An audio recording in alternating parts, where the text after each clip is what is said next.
Our Father in heaven, we thank you for a beautiful morning and the opportunity we have truly to come and freely to study and to see the ways in which you've given us so much in the Word. And we think about what Jesus, how his ministry unfolded, and yet it was perfectly according to plan, which is exciting. And it's encouraging for us to know that our lives are no different in that regard. And so we ask for your blessings this morning, and we pray this in Jesus' name. Amen. Okay. So we're I don't think we really have too many lessons left here, and what we have been doing.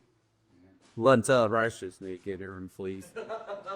We're on 34. It's good. It doesn't beat Street Tape. 63 or something like that. But we'll see where we're going. But one of the things that I found interesting, and hopefully you will as well, is that some of this probably won't be new, but we'll tie it all together.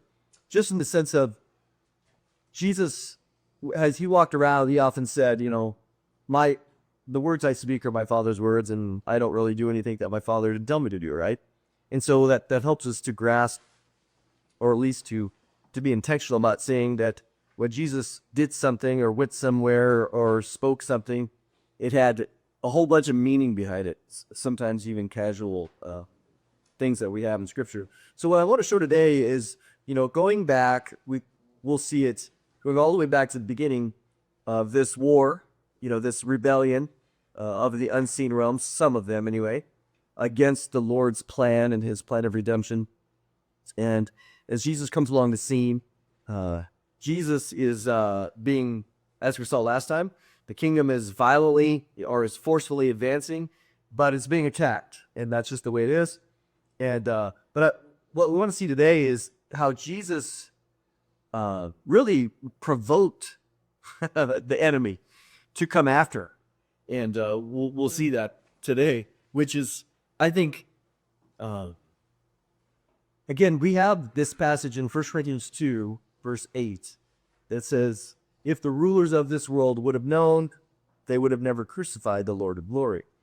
And it's interesting that I had written a paper one time at college, and I always understood that to be like angelic rulers. It's the same Greek word, but it can be used of human rulers. We'll still have to get second 1 Corinthians 2:8, and let's read that if you get there, Jerry. And in one of the papers I had written, I had made this reference, and so when the professor wrote back, or he said, "Are you saying that these are angels?" I was like, "Oh, are they not?" And it's true for both in the sense that certainly, we'll read it. Do you got it there, Jerry? Sure. Start verse 7. Read 7 and 8. 7 and 8. Please. And I'm reading the New English translation. I know you like that one. Love it. Instead, we speak the wisdom of God hidden in a mystery that God determined before the ages for our glory. That seems strange the way I said it. None of the rulers of this age understood it. If they had known it, they would have not crucified the Lord of glory. So right here you have the topic of God's wisdom, and we've been talking about how God outsmarts these guys, and how could he not? He's all knowing, right? But what was your concern, Jerry, when you said? Well, he says God determined before the ages for our glory. I think whenever I think of glory, I think of for his glory. So to me, it doesn't sound like anything should be for our glory. It should be always for the Lord. And what have we been learning here about that? We share his glory. We share his glory. We have no glory of ourselves. We're like the moon, right? Does the moon have light of its own? No. It reflects, but it does have glory. We know that from 1 Corinthians 15, the glory of the sun, the glory of the moon. And this, what we've been talking about as well, Bob mentioned it. Oh, actually, let's see the sermon that he did on the widow's way. But in there, you had mentioned how we often discuss what comes before our glory. I was quoting you, dudes. I know, but I'm quoting you for quoting me. What did you quoting you? It's good Lord, really. You sure? What comes before our glory? God is little lads. No, they ain't bad people. Hey, sorry. Yes, suffering. Suffering in this world comes before our glory. And it's the same thing for what came before Jesus' glory. Suffering. So we see that in Romans 8, especially the book of 1 Peter, over Old and New Testament, suffering, adversity in life, and this life, which we know it is, precedes glory. It's good enough for Jesus. It's good enough for us. And that's why we don't escape suffering. Yeah, we don't escape adversity, pain. But in the same way, here we have in that passage that we are going to have glory. So we shouldn't be shy about it. That's what this whole study has been about. And it's not based on anything of us. We don't get credit for it. But we know in Romans 8 that the creation is suffering. The creation has been cursed. And what is it waiting for? It's waiting for the revealing of the children of God, the sons of God, and the glory that they're going to have. You're like, wow. And so, again, God likes to share. And we have such a great future. And so in this case, well, here, what we have is God's wisdom. He outsmarted them. If they would have known that it would have defeated them, right? Colossians 2:15 says he made a public triumph over them, disarming them. They wouldn't have killed him. So if, again, when you think about why we got Todd?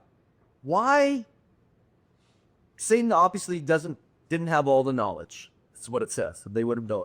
If that's referring to angelic rulers, could be referring to human rulers. Nevertheless, if you were Satan and he knows Scripture, you know that, right? Because he's quoting Psalm 91 to Jesus. And you saw Jesus come along, the Son of God, right? We saw that a couple weeks ago. If you are the Son of God, what would be your strategy? What would be your agenda? Run and get behind Jesus. Pardon? To run and get behind Jesus. No, if you're Satan. Oh. No, if you're Satan and you're leading To mess up his plans. Just think, kill and destroy you. Stop. Got it as well. He's a deceiver. He wants to deceive. Okay. If it was me, I'd be like, none of you better touch that Jesus. In the sense, because the last thing you want is for him to die. And to undo you. Did he know? That's what we're saying. In reality, we think what was going through Satan's mind. I have constantly heard that Satan knows his scriptures better than I are. I would probably well there. So, but as far as New Testament, Apple was to come down for his future man story, Christ story, God story. I don't know if I don't believe he has the ability to foresee the future. I don't believe. I know the course he's on, but he did have the old trustness, as it were. I think God blinded them to it. Could be. That's just my. Well, what about the John the Baptist says the Lamb of God it takes away the sins of the world? That would be a fake analysis. Something's coming, right? Who's this guy taking away the sins of the world? And we do have Isaiah 53. Right. So, yeah, butter against surgery. Well, I was going to say, if you go back to 1 Corinthians 2, the next verse says, but it is just as it's written, things that no eye has seen, nor ear has heard, or mind has imagined, are the things that God has prepared for those who love it. So it just seems like that just says there's no knowing, really. See, and it's the land. The paper that I had written was about that verse, because this section is, we quote this often, maybe at a funeral. No eye has seen, no ears heard what God has prepared. And it's not talking about heaven at all. It's talking about the gospel, which would include heaven, but primarily it's about the gospel going back, because he's talking about the wisdom that he's demonstrating. And he goes, no eye has seen or heard the wisdom that God has hidden. We talked about that several weeks ago as well, how God has encrypted the message. And so when you think about Satan reading the scripture, he's coming along. That's an Old Testament. Verse 64 says. That's So- the same thing. What we recognize is that Satan didn't know. But if he did, he would not have crucified the Lord. No, he would have. He would have been protecting Jesus, like, I will let this guy die. And then he came tempted to the end. That was the whole idea of the temptation that come on over to my side. Come over to my side. So what? So imagine. Let's think about it for a minute. Okay, so here's Jesus. Satan still doesn't know. Satan is opposing his kingdom advancement, but he's thinking that Satan most likely is thinking that Jesus is going to come and he's going to establish the kingdom, right? The kingdom, and he's going to come as what? The son of Adam, to fulfill Adam's role that he failed, which is to take over and to rule and reign as the son of Adam, and to bring all the sons of God back, so that the dominion mandate, if you want to say that God gave to Adam would be fulfilled. And that's the ultimate goal. We know that. So Satan is least understood as it. Okay, the Son of God's coming. And we need to interrupt that plan. So they're going to be that. But it's interesting that Jesus often said over and over in the Gospel of John, my hour is not yet, my hour is not yet. And then he comes to the point to say, okay, my hour has come. And so what we're going to see is Jesus taking it up a notch deliberately. So let's jump in Mark 8. So there's several different, I give you Matthew 16 as well, which is parallel passages here. And Jesus went on with his disciples to the villages of Caesarea Philippi, way up north. I mean, way up north. It's by the where, if some of you went to Israel with us, you go up to Dan. Beautiful area, very beautiful. Lots of rivers. It's the headwaters of the Jordan River. There's 3 or 4 that come down. Beautiful area. So the word here for villages as well is unwalled villages. So these are just little neighborhoods that are out in the country. But Caesarea Philippi is one of the farthest places you can get in the Israel proper, especially from Jerusalem. And it's very, very Gentile. One of Herod's sons, Philip, was appointed the tetrarch of this area. And so after Herod died, he got this. And so he built a temple and a complex there to the Caesar. That's why it's called Caesarea, after the Caesar, right? But he put his name on there. It says that on the way, you guys know this story, he asked the disciples, who do men say that I am? John the Baptist, Elijah, prophets. Who do you say? You're the Christ. Don't tell anybody. Okay, then he began to teach them that the Son of Man must suffer and be rejected by the elders, chief priests, scribes, and be killed. And he said this plainly. And Peter took him aside, began to rebuke him. But turning and seeing his disciples, he rebuked Peter. Get behind me, right? You're not setting your mind on the things of God. So you have that.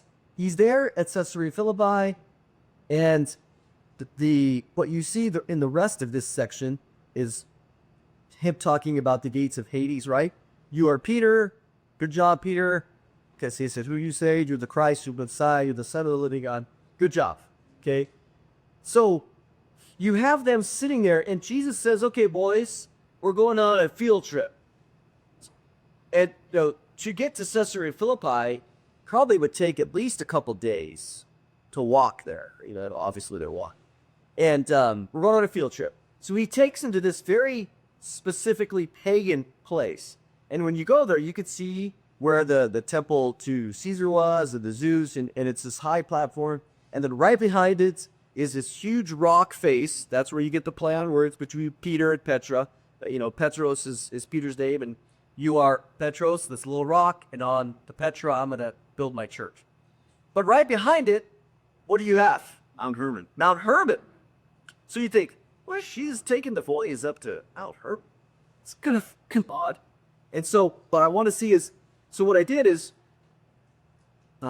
First Enoch chapter 6, is we're going to read this in a second, but Jesus took them there intentionally. He could have asked them that question anywhere, right? But he takes them up to what I have entitled here, ground zero. Ground zero of what? Well, it's First Enoch 6. They all knew this. Peter knows this, but we've already demonstrated that. It came to pass when the children of men had multiplied that in those days were born into them beautiful women, that the angels, the children of heaven, saw and lusted after them, and we know that, okay? So let's go to verse 3. And Sebjaza, who was their leader, said to them, I fear ye will not indeed agree to do this deed, and I alone shall have to pay the penalty of the great sin. And they all answered and said, let us all swear an oath, and all bind ourselves by mutual imprecations, not to abandon this plan, but to do this thing. Then swear they all together and bound themselves by mutual imprecations upon it. And they were in all 200, who descended in the days of Jared on the summit of Mount Hermon.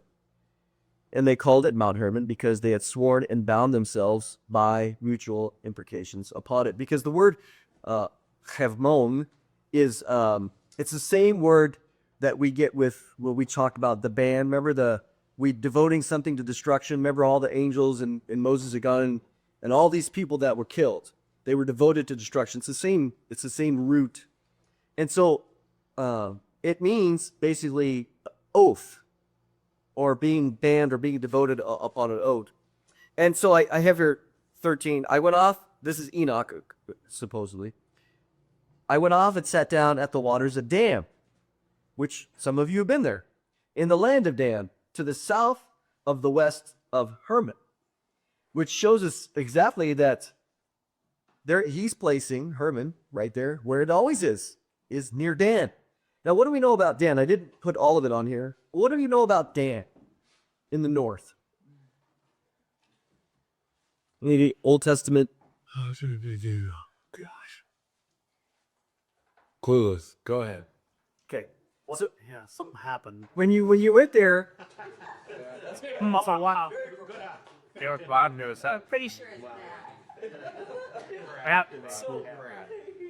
when you go to Dan, you see Caesarea Philippi, but one of the other places you go is you walk a little bit further and you see this high place of sacrifice where they built a false temple of worship there. So there's paganism going on right there, and it's still, you can still see the foundations of the temple. One of the I forget, the king in the north, wasn't it Pan? Well, Pan was the Greek god, Using silk. but up north, this is where they worship Baal. Right. And so Greeks came later, but no doubt the kingdom in the north, Israel went bad, right? And they built this temple complex there. So this is pagan worship. And so Jesus saying, hey boys, let's go up here, take a field trip. Not only do you have the history of false worship with your cousins or your brothers and Israelites, but you also now have Pan being worshipped there. And there's the grotto, this cave, which is the grotto of Pan.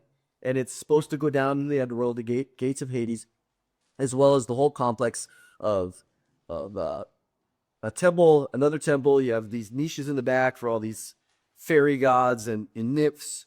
And it's like, and this is just paganism 101 of that time period. And Jesus is coming there, and with the rock face in the background is asked them, hey, who do people say that I am? And he's making this contrast between who he is and versus all of what the world has to offer, and if you want to say it that way. Okay? So Some interesting perspective. it is. And I think again, Jesus, you see what he does. He goes there, and then he zips over for the widow of Zarephath as well, and then he comes back, and you're like, well, that was kind of, he had two missions. One was to ask him the question in this backdrop, and then he talks to the widow. We'll see that. We won't see that, but look at Joshua 12. I find this very interesting too. Joshua is getting ready, and we know I like to show. So let's do this, okay? And this is the Med Sea, okay? And that's a foot, right? What's that? What kind of Italy? Okay, there we go. So Israel's over here, okay, and we'll go like that. There's Mount Hermon. We'll put a little snow on there, all right? And bye. Okay, so this is Egypt.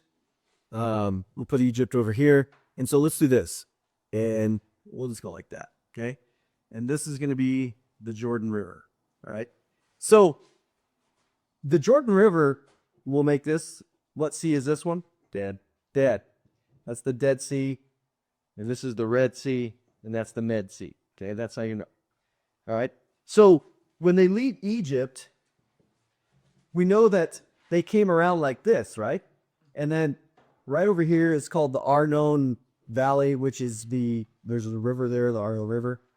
And then they came like this, and they went in this way. And Jericho's right there. Okay, so over here about Nebo. All right.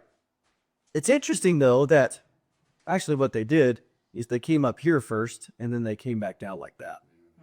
circle. Because why? What was up here? Bad guys. Which bad guys? The giants, all the Rephaim, right? And right over here, some of this, I think we went to Gilgal Rephaim for both groups, right? Is there was two. So up here is something known as the Rephaim, Gilgal Rephaim, which is called the circle of the Rephaim, the circle of the giants. That's just the modern name. But it's interesting that it sits over here. Up here is which other sea is up here? The Sea of Galilee. So the wheels over here, right at the. I mean, I got a picture. It's great on Bob's camera, of the remains of Gilgal Rephaim with Mount Hermon in the background, because it had snow on it, which was already awesome to see it. But this whole area is giant central. It's at the base of Mount Hermon, which was, in fact, twofold here. They first struck against the greater evil, which was Mount Hermon, the angels, the watchers, all that. This is their center of the earth, so to speak, the north of Jerusalem. But it's interesting, though. He spent his time north there around Galilee quite a bit. He was in their midst. That's what I will say. So if I was to do this a little bit honestly, a little bit better, Well, they had to cover their back door strategy-wise, too. They had to go up there and get them before. the wheels up here, and Jesus' ministry was all pretty much right here. Yeah. On the north side. He did occasionally come over here. This is the Decapolis. And then you have Dead Sea, and we'll put Jerusalem over here, right? So he spends most of his time right here. Capernaum, Chorazin, by Bethsaida, all in the northwest quarter. Why? Because there's a road that goes like this, and it circles right there, and goes like that out to Damascus.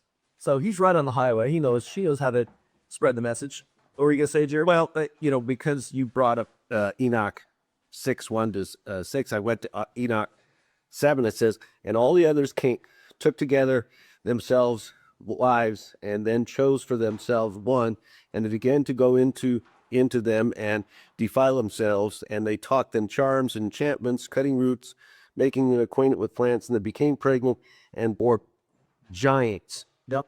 Those heights were 3,000 ells, and consumed the acquisitions of men, and men could no longer sustain it.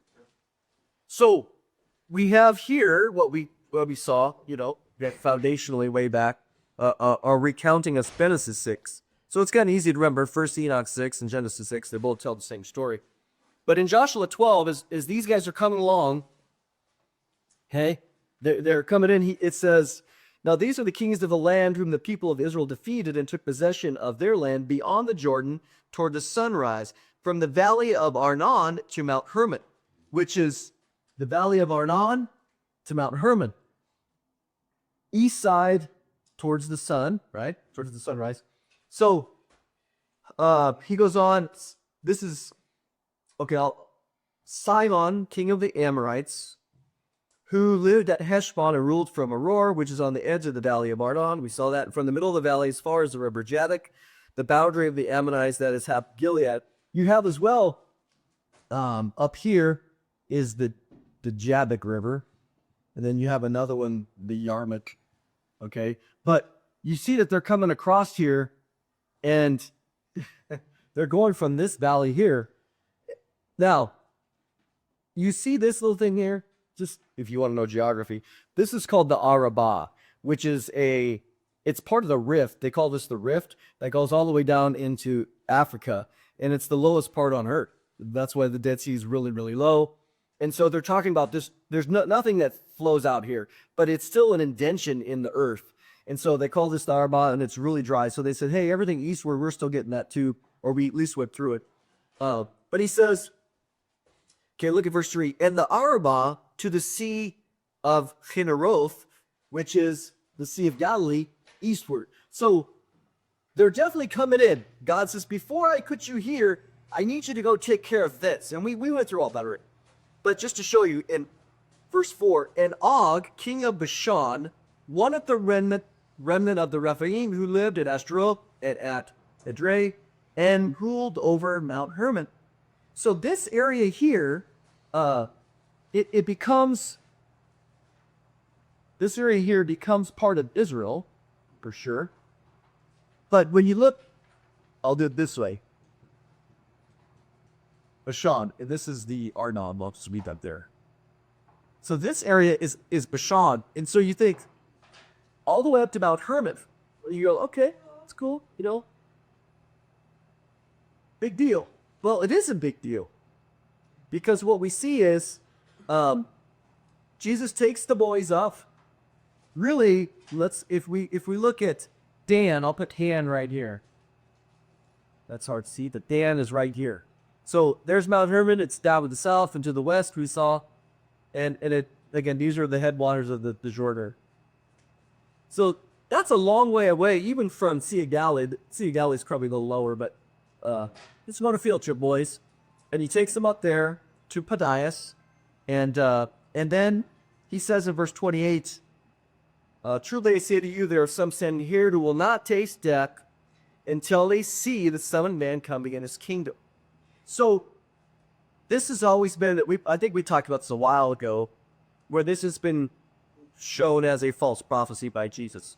Because he says, hey guys, truly, there's some of you standing here that aren't going to die until you see the Son of Man coming in his kingdom. And so the idea is, well, are those guys still alive? Because Jesus hasn't come in his kingdom, right?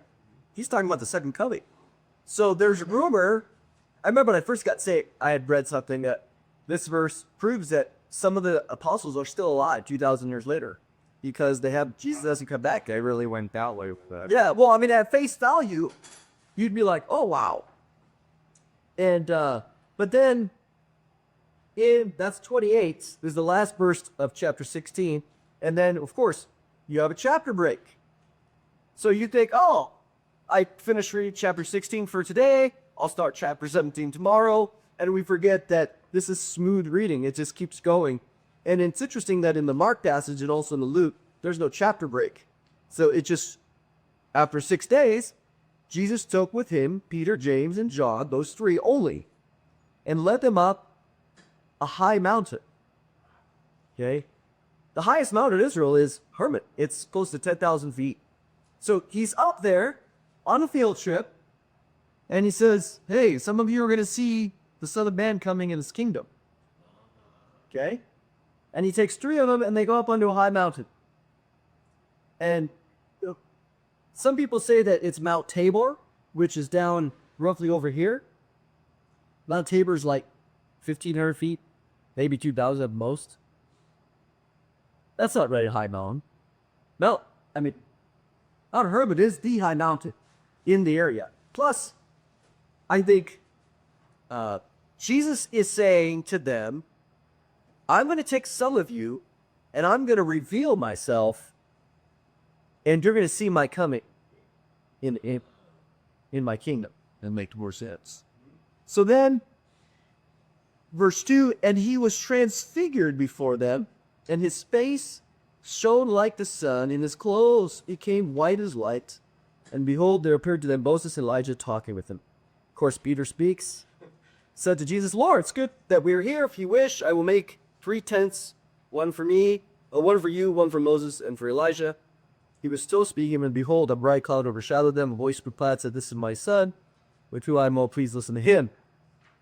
When the disciples heard this, they fell on their faces and were terrified. But Jesus came to them, saying, Rise and have no fear. And when they lifted up their eyes, they saw Jesus only. Okay, so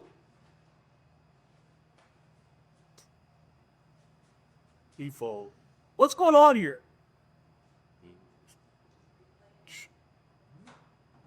Kiki, go ahead, expand on that. Or the center for all the paganism, and he went, and I see it as saying, hey, I'm going to redeem this first by letting myself be revealed there, showing dominance, power over it, and it just... Their knife in the heart. It's walking into the enemy's face. And there's several things, though. Will you read 1 Peter 3:18 for us, Yuri? Sure. He comes in. Jesus, not only does Jesus show up there, if you want thing to show up and take the boys on a field trip, but he chooses this high mountain specifically to reveal and to be transfigured and to show shining light. I mean, you can imagine, you can still go there. If Israel opens up, I might be going there this year for a, Arjulie's doing a video on new, what it is, documentaries on Mount Hermon. And we're going to go there and look at the ruins up there. And for what he's trying to talk about some of this stuff. But it's interesting that there are ruins still there to show that this is, well, I mean, you're down here, but there's paganism up there rooted. And so Jesus goes to ground zero and boom, reveals, and you can imagine it. What if you were the enemy and you saw this and you saw Jesus' glory, right? He finally allows himself to show a vision of his second coming with power and great glory. It shines like the sun. You're like, oh, you know, just like we know, Jesus said when he returns, it's not going to be secret. The lightning shines from east. It's going to be unmistakable, right? So, Matt, what's your thoughts if you're Satan or these other his kingdom, and Jesus does that? What are you thinking? Well, you told us once before because Moses and Elijah was there. That was the law and the prophets. Is that right? That's what most scholars say. Yeah. So that was showing that there's fulfillment there, right? That's What else? Well, he's maybe provoking them. He's definitely just in their face saying, look, here I am then in an ass. Yep. I rule everything in all things, and you guys are losers. Yep. And I think you're right that we don't know this for sure, but again, I think it's a very reasonable deduction that Jesus took them there specifically, and he wasn't transfigured over here. He took them up on the high mountain right after he asked them, who are people saying that I am? And he gets declared to be the Messiah, the Son of the living God, right? And with the apostles, that carried over with them saying about John, right? Didn't they have conversation where Peter said something about John about Later. Yeah, later, but it carried over. Yeah. That's what's few if I will him to live and all right, just because Still weren't getting. and that was an absolute confirmation from God the Father. Verbally. I mean, how many times that happened? This is, and when God says this here, he's wrapping several verses together about this is my son, my beloved son. That's Genesis 22, right? With the sacrifice of Isaac. Whom I'm well pleased. Well, that's Isaiah 42, the servant. Listen to him. That's from Deuteronomy 18 about the prophet. So you have, just in a few words, God is wrapping together all these messianic prophecies from the Old Testament. It's pretty amazing, just in 10 words. Bill? So is there a scripture that would describe this as Jesus provoking Satan? No. We're just kind of speculating. Yep. Because God is there too. God's there too, yep. We're deducing that we're reasonably based on the location, saying, well, this is interesting because we have more here. That at this point, we see Luke 9, look at the top of that second page. Let these words sink into your ears. This is right after this. The Son of Man is about to be delivered into the hands of men, but they did not understand the saying, and it was concealed from them so that they might not perceive it, and they were afraid to ask her. And then Luke 9:51, right after this, when the days were approaching for his ascension, he was determined to go to Jerusalem. So what we see in all of the parallels is that Jesus now is saying, okay, I'm going to die. But before I do, I'm going to Mount Hermon. And I'm going to reveal myself. And I think it's reasonable to assume that he is provoking the enemy. Because we know his thoughts, that he's going to die. Well, how do you die? Well, you need to get the enemy really, really upset. And I would say in some ways, blind lust lust in the sense of anger. And how does he do it? Well, he shows them his glory, and they're like, oh, no, you aren't. Oh, no, you didn't, right? We're going to stop that. So now, you think about this. He comes up here, possibly, we're not dogmatic, provokes them. He's thinking about his death. He provokes them.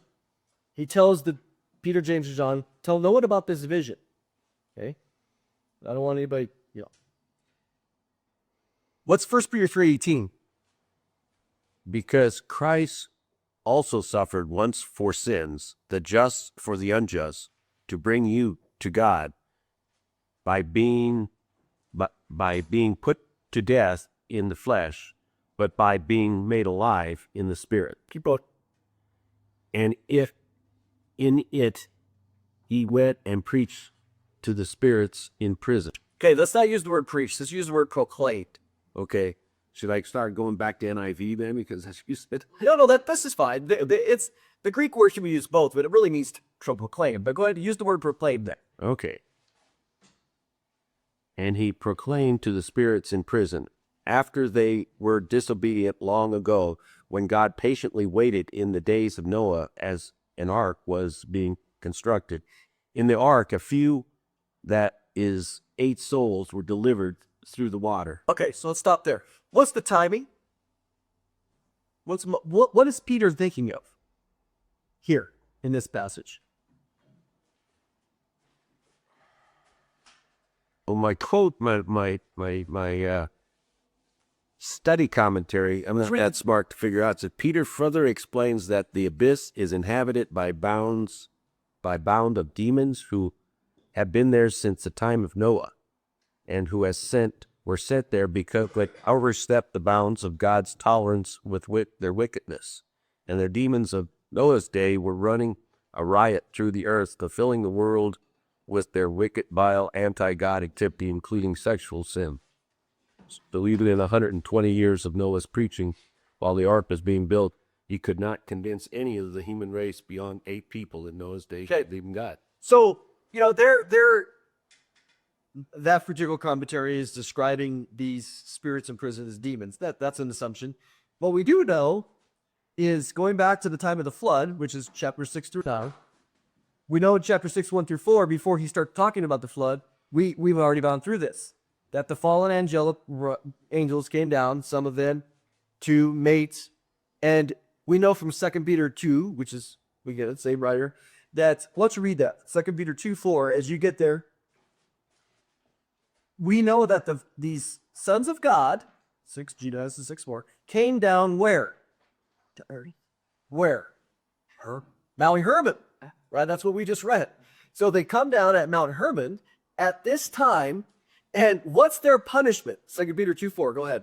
For if God did not spare the angels who sinned, but threw them into hell and locked them up in the chains in utter darkness to be kept until the judgment, and if he did not spare the ancient world, but did protect Noah. Okay, so again, timing, what do we have? We have the judgment on these guys put down into hell, which really the word is Tartarus in the Greek, which is the lowest part of Hades. We know that from classical literature. So there he's doing the same thing. Hey, God did not spare these guys, but cast them down into prison to be chained, just like God judged the world, which was the flood by water. So we know the timing now. We're not guessing. And so the same way, now we 1 Peter 3:19, again, Jerry, okay, with the word proclaim there. In it, he went and proclaimed to the spirits in prison. Which spirits? Well, we know because which were about. Keep reading. We'll just let it. After they were disobedient long ago, before God patiently waited in the days of Noah. Right here. Long ago. So the spirits that are in prison are the same spirits which we see in 2 Peter. And spirits don't get stuck by that. That just means LV. Okay? These fallen angels are Elohim. They get judged. They get cast down here. What was their goal? Well, their goal was, as we saw, that Mount Hermon was to come down and make this oath to come down and contaminate the race. And so what you see is Jesus goes to, physically, he goes up to Mount Hermon. What's he say? And he transfigures himself. But when he died, and he's brought into the underworld, right? He's in paradise. He takes a field trip himself, according to this passage, comes over here to the place where these guys are in prison, and he says, you lost. Sorry. What you saw up there, that transfiguration, well, they might not have seen because they're in prison, but all the other angelic, the unseen realm, provoke them because we see Jesus has death on his mind. I'm going to go up here. I'm going to show them the second coming, my victorious glory. okay, to the three.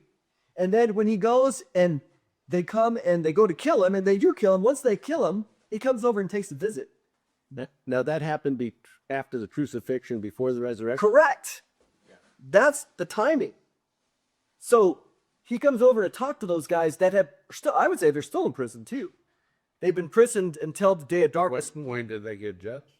They get judged, I would say, all the way at the end. All the way at the end. And Christ said, truly I tell you that no one standing here, I know he said he was speaking to the apostles, but we got two things going on here. We have him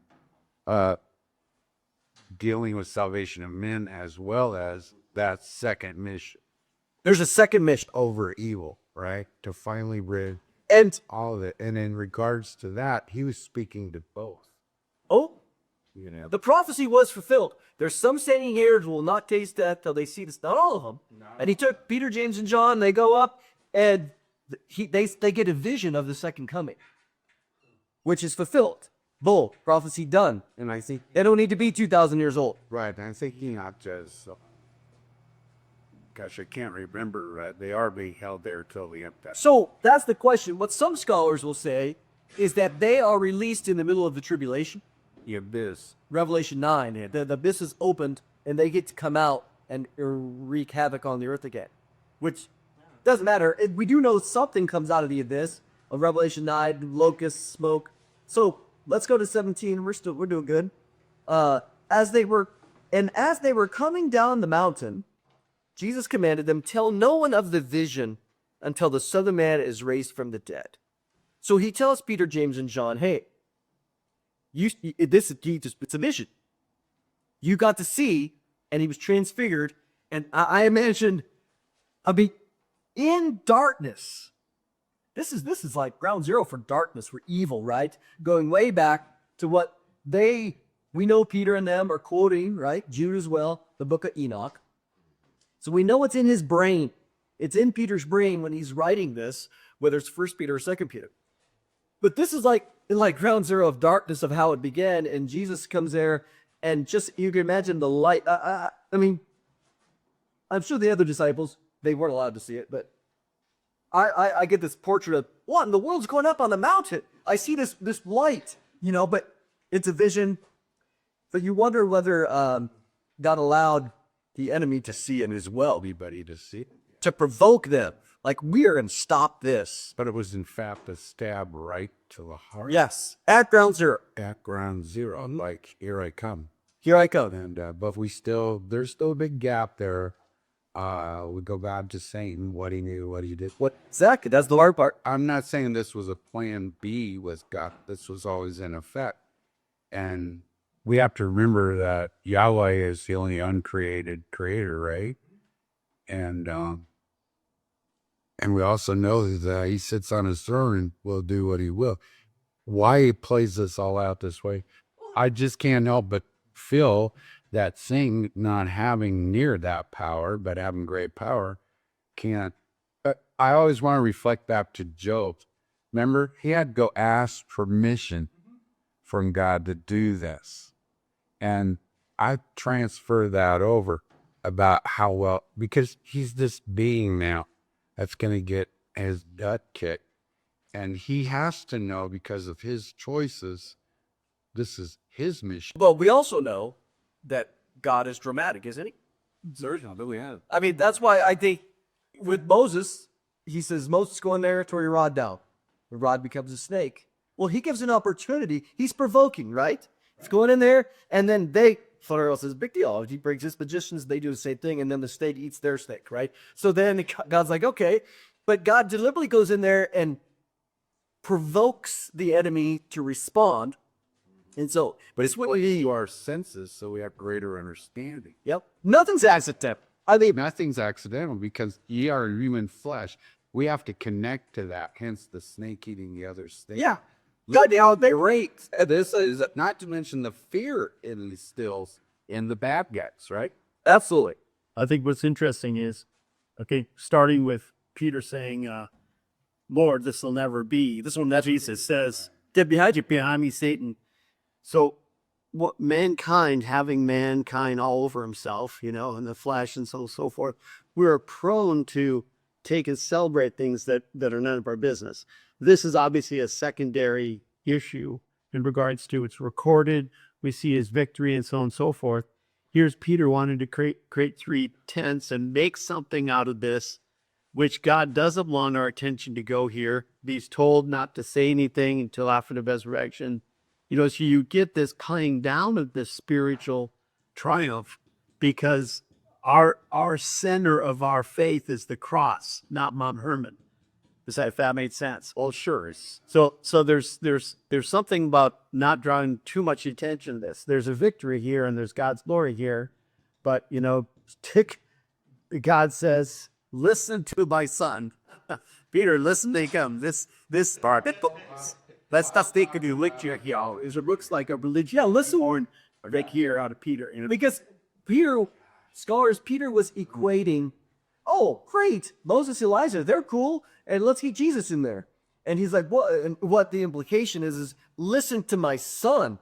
He's way superior to Moses, Elijah. If you're putting them on equal plane, brother, you got it wrong. Listen to him, which is very, very clear. Again, a quote from Deuteronomy 18. But Bob brought something up. Let's camp here for a second. Peace.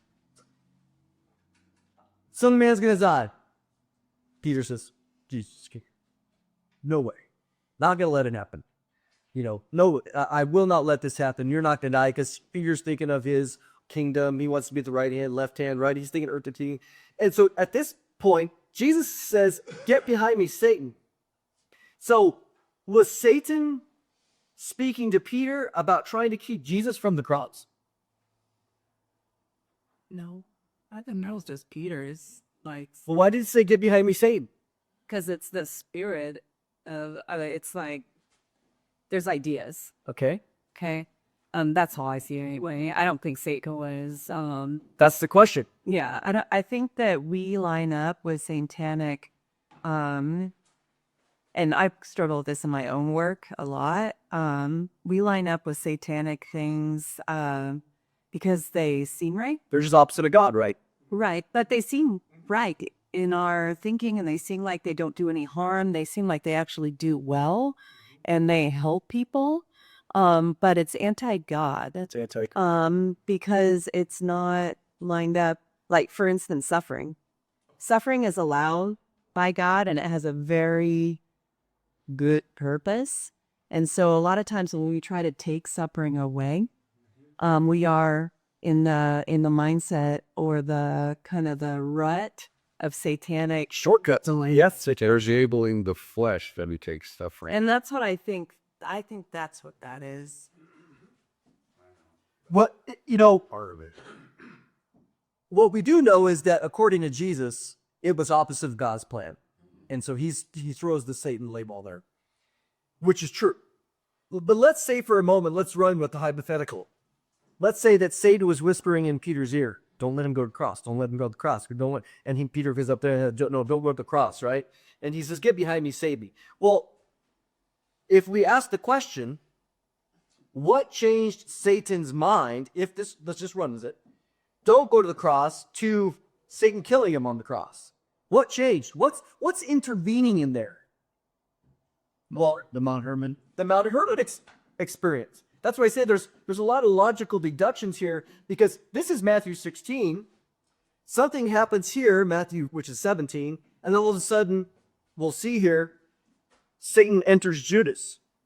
Yeah, how many people have been destroyed by emotional anger, and vindictiveness and avenge, where basically everything would have been fine if they would have just moved past that.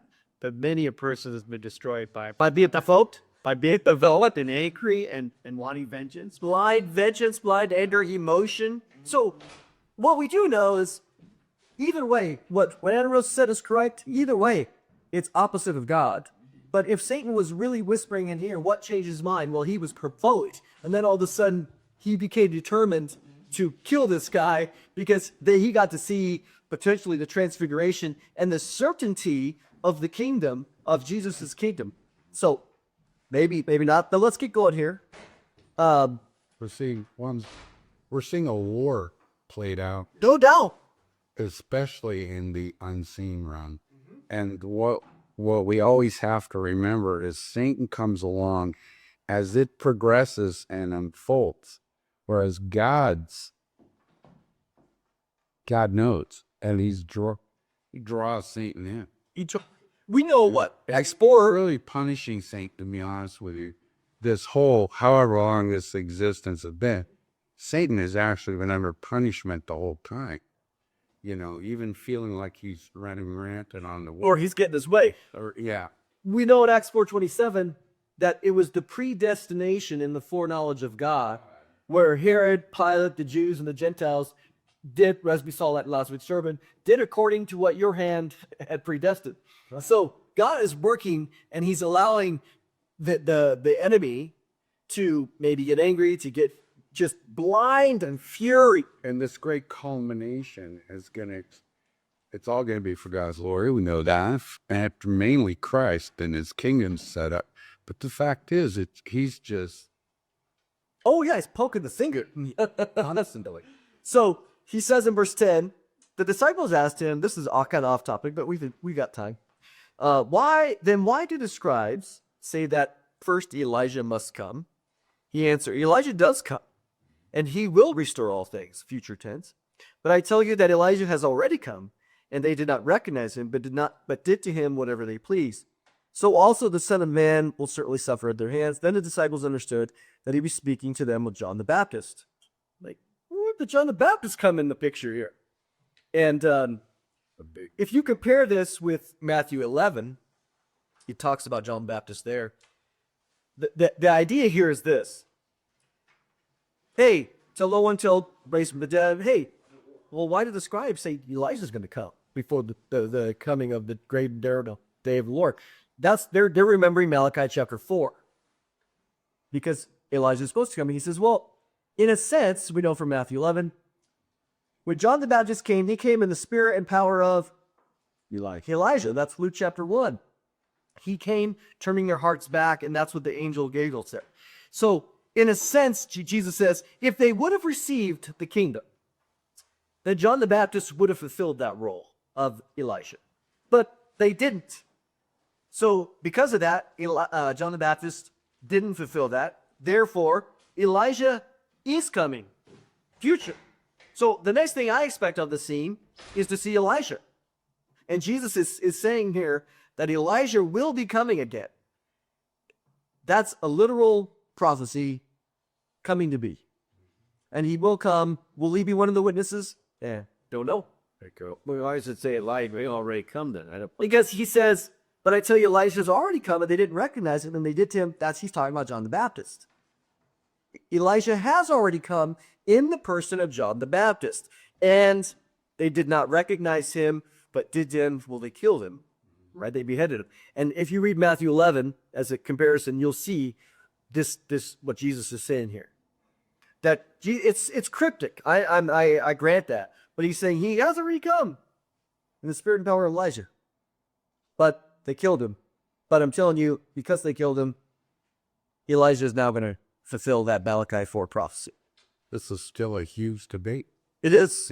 I mean, one of the top ones, and he mentioned the two witnesses, Elijah and Moses, can be, get into the olive tree. Yeah. Right? And the meeting point there, of course, we're constantly kept back from these mysteries as I think if you take prophecy figuratively or allegorically or spiritually or whatever, typologically, you can end up anywhere you want. I listened to a sermon yesterday. good point. A buddy of mine sent me this sermon by Badi Baka. Have you guys ever seen him? Very, very good. Big black guy. And he was preaching a sermon. He's done a lot on social justice, which I love his social justice stuff. But he was preaching a sermon on Revelation 7 about the 144,000. So my buddy said, hey, will you listen to this? Tell me what you think. So I'm like, okay. So kind of what we were discussing, and I got to listen in order to answer. So I listened to this sermon, and I just was like, because he is a Reformed theologian, which, believes very much in Reformed theology, which there's a lot of things about Reformed theology I like. There's some things I don't like. So I told my buddy, I said, he reminds me of Sproul. I said, great, but I never want to listen to anything the guy says in his eschatology, because when he's talking about the 144,000, he did a very good job of explaining all the different views. But at the end of the day, he said, well, this is figurative. This is just meant to say that God knows his people. God knows, 12,000 from this tribe, 12,000 from this tribe. And it's so laborious in Revelation 7 that it lists them out. 12,000 from this tribe. And you're like, and what he got out of it was, see, God knows his people. And I was like, seriously? That's what you got out of this? Because the key, if God simply wanted to say that, why would he list out the individual numbers from each specific tribe? To me, I look at, unless the text tells me that it's figurative, I'm going to take it straightforward.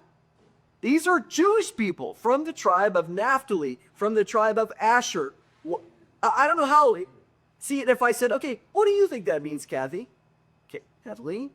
You go, well, what about Asher? Why is Asher here? What does that mean? Well, Asher means this. And so, and you're all of a sudden, we got 20 different interpretations because why? Because we made them symbolic. We've made it figurative. Therefore, it's whatever you feel it means. Instead of just, why can't it be 12,000 ethnic Jews from the tribe of Israel? Actually, at that point, speaking on that, in a relationship to that, we get into all that remnant, all that stuff. It has to be in a littlest aspect. Unless it tells you. What I'm saying is, Always subject. it's anything but little. That's what I got out of it. Was like, he gave 4 different options. This.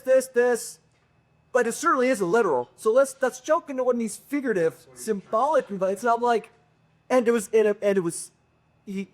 what he said as well. The problem is if you make it literal, Romans 11:25 says that all Israel will be saved, but yet here we only have 144,000. Therefore, if you take it literal, it contradicts Romans 11:25. No, it doesn't. Romans 11:25 is not speaking about this group. It's speaking about the end of the tribulation. These guys are saved at the beginning, and then, of course, they're sealed, right? Well, then you're sealed. So see? Because now he wants to take it literal.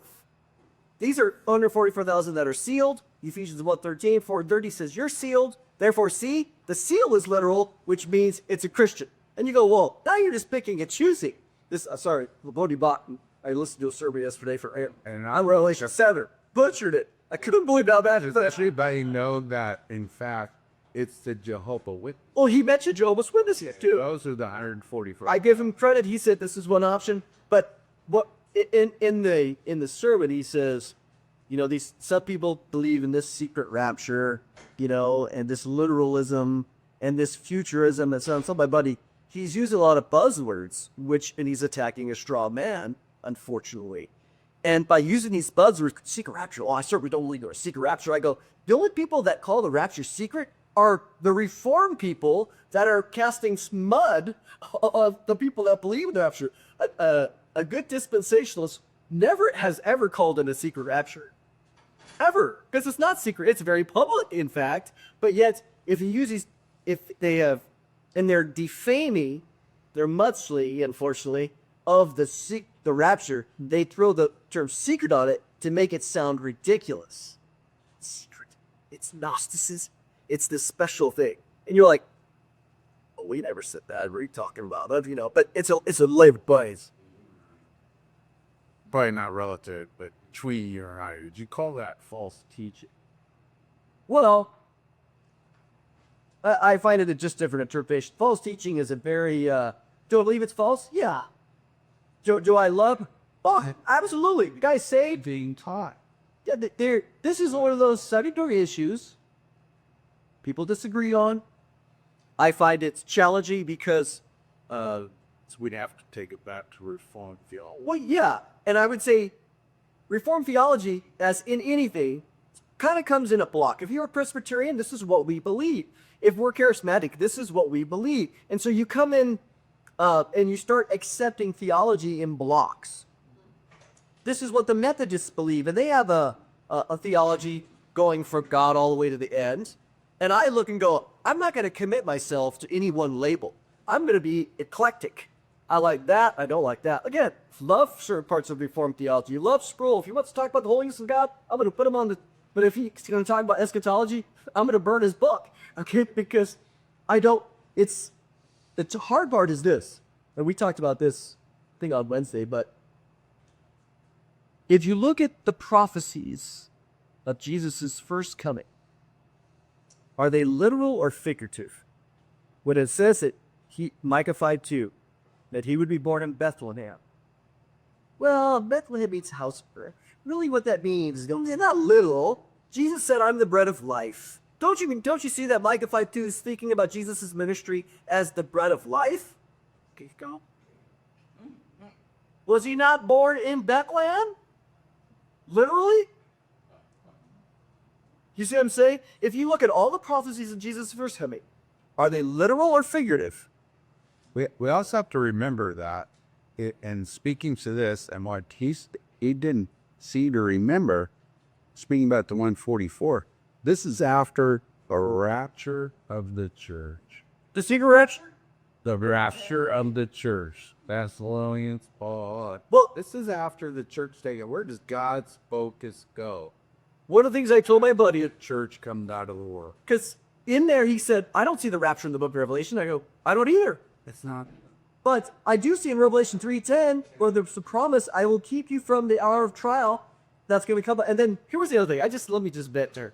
Is he starts out by talking about, this must have been right, there was a shooting that took place. So this might have been a couple of years ago where some children were killed in a shooting at a school. And so he says,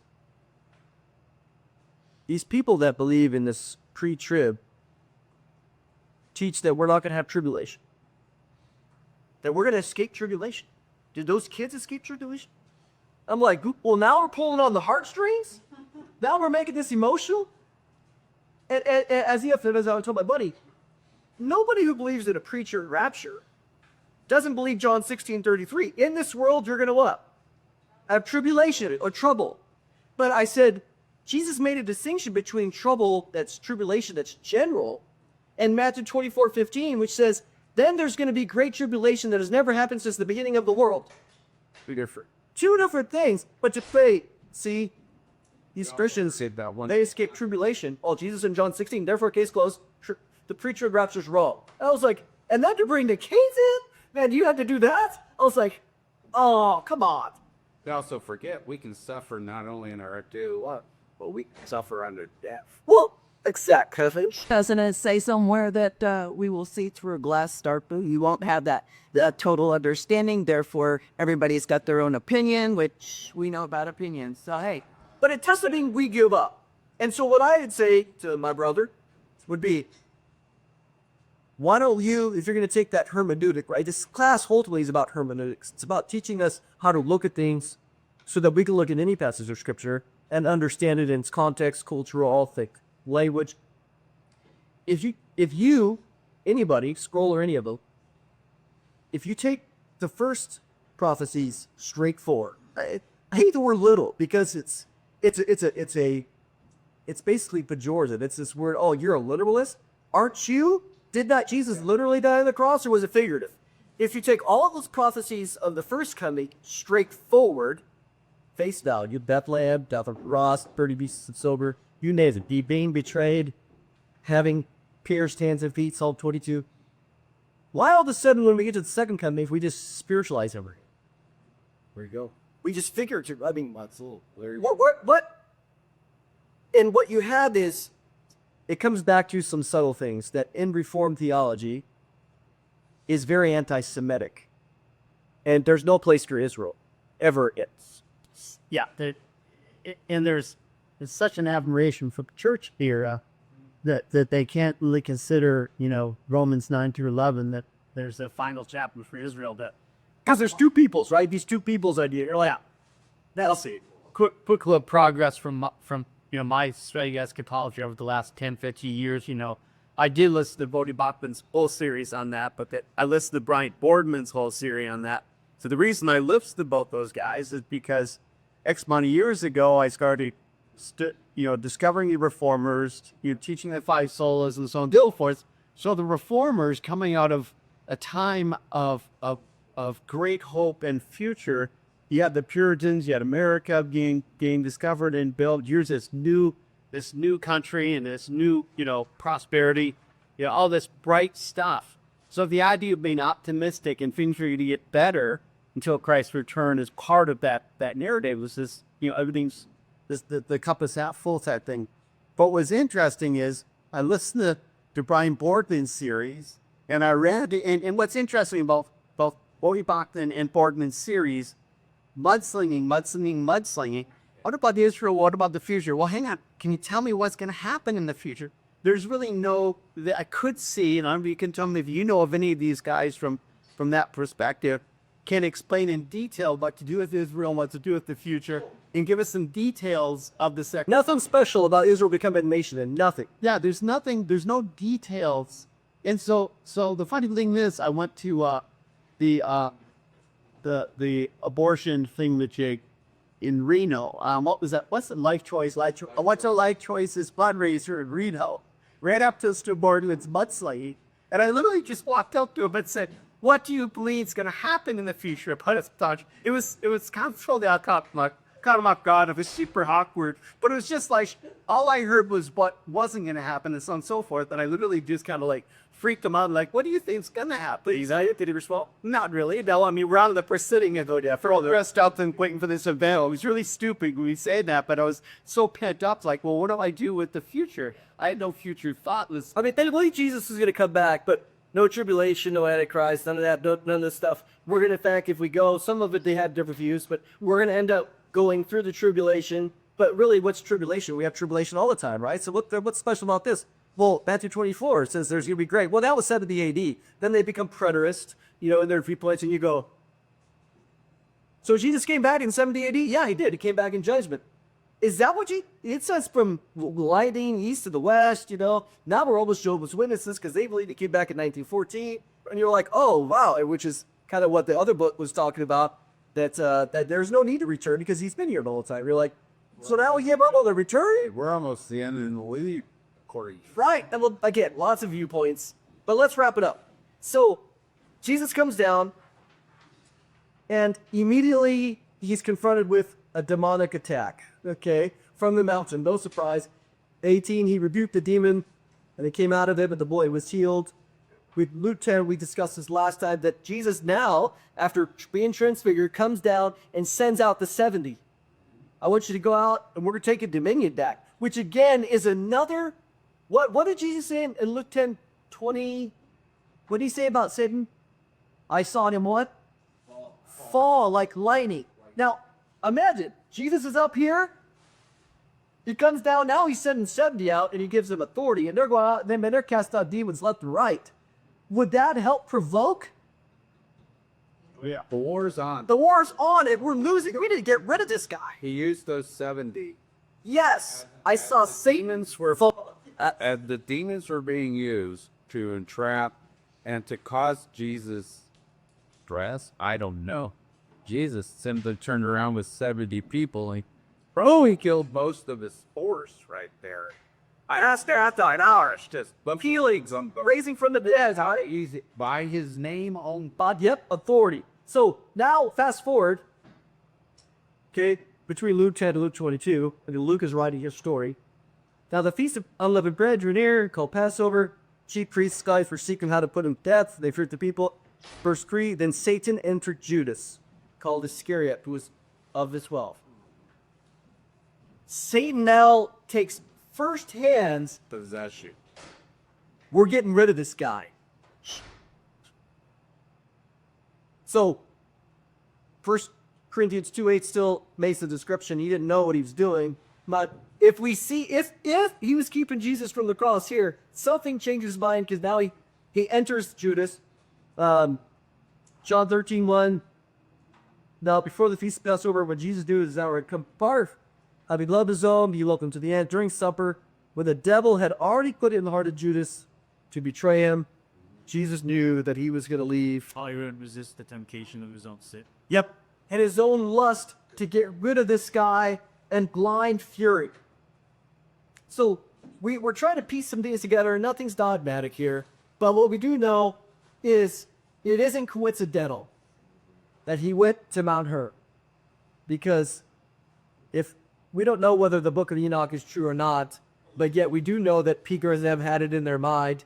And then Jesus went, while he was in the 3-day waiting period, came over to those spirits who had sinned in the time before the flood and said, "You lost."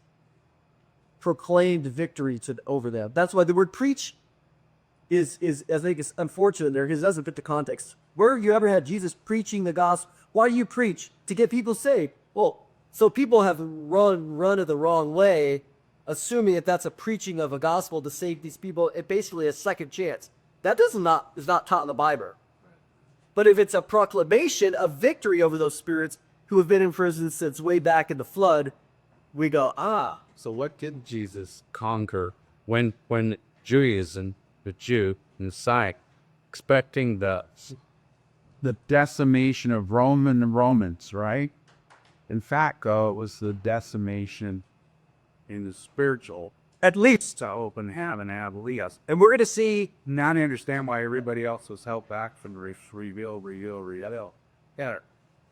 We're going to see the gospel out next week, and we'll see how it's undoing something. But we got to wrap up. Let's right. Oh, then we do thank you that, again, when we get to bring all these little pieces together, it provides a very interesting picture of, again, of what is known as Jesus' forgotten mission, that he is overcoming the spiritual battle. He's overcoming the spiritual enemies and disarming them. We know that. So the cross isn't only about us and our redemption, but it's about defeating your enemy. And so we just thank you that we get to be sons and daughters of God in the kingdom. We look forward to being part of your council. And even now, we're your children now, and you've called us to God and advance the kingdom with all authority that Jesus has given us. And we pray this in his name. Amen. Okay.